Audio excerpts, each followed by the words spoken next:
A lot of my work deals with women leaders who are in precarious job situations, whether that be toxic leaders that they're working with or institutions that are really in a time of transition, of having to make decisions on whether they can support themselves financially, whether there's significant misconduct in the immediate history of an organization, and also how to make employees feel safe and secure within these job settings. One of those scenarios specifically is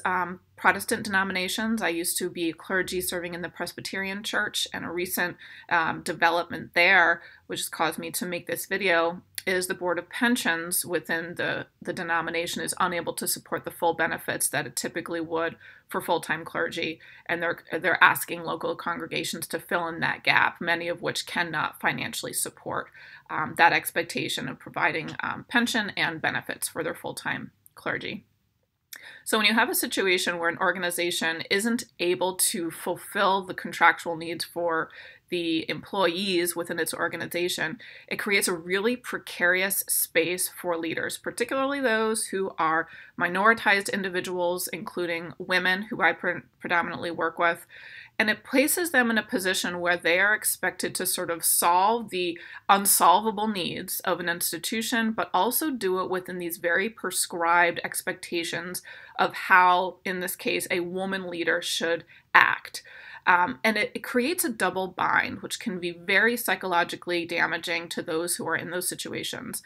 For women leaders, a double bind is that as a woman, there are expectations within people's sort of traditional gender ideas that a woman should be relational and sort of soft and ability to absorb others' emotions in ways that are really problematic. Now, if a woman comes in who is that way, perhaps softer and relational, she may not be seen as an effective leader. But then, when she is assertive, decisive, makes decisions, and has a lot of administrative strengths,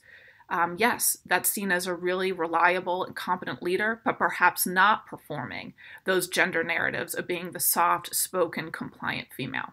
So she's put in a situation of precarity already because an institution is not able to sort of fulfill the needs that it has for its employees, and she's sort of asked to solve these unsolvable issues. At the same time, performing within these two separate lanes of what it means to be either a good leader or a good woman in society. And in traditional organizations, whether they be schools or healthcare organizations or religious institutions, these traditional gender norms are still quite present even today.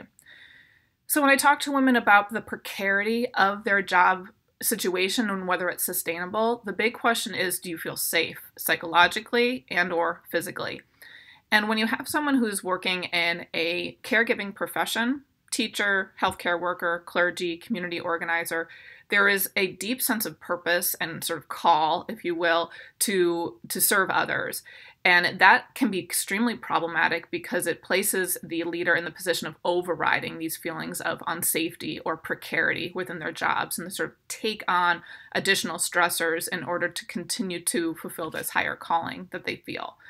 So if that's the case for you and you feel really strongly about the work that you do, but you're also realizing that it's no longer sustainable, that you're not even able to be paid the amount that you're accustomed to and should be paid, there are some really important questions to ask yourself and making strategies and plans to possibly exit that institution and transfer those skills into another profession that has more sustainability, whether financially or even just ethically in terms of addressing misconduct in ways that previous institutions hadn't. So it's a really important decision-making time if you find yourself in that position, because this idea of these precarious job settings, at their worst, it feels like you're being fed to the wolves. In fact, one of the women that I interviewed for my research described it in that way, that everybody sort of knew what the problems were in the institution, but no one really told her until she saw it for herself. And when she claimed, she sort of revealed these observations to other people and saying, these dynamics are really unsafe, there's misconduct that hasn't been addressed, people denied it, and she felt the experience of gaslighting in a very powerful and deceptive way. So if you feel like you're basically being fed to the wolves, that there's sort of no one to defend you, and in the institution that you're working in, you're being asked to take on additional burdens, either emotionally or time or administratively, without seeing any more pay related to that. It's a question to ask yourself whether it's sustainable for your own well-being, for your own psychological safety, for your physical safety, and for the long-term goals that you have for your career and your profession.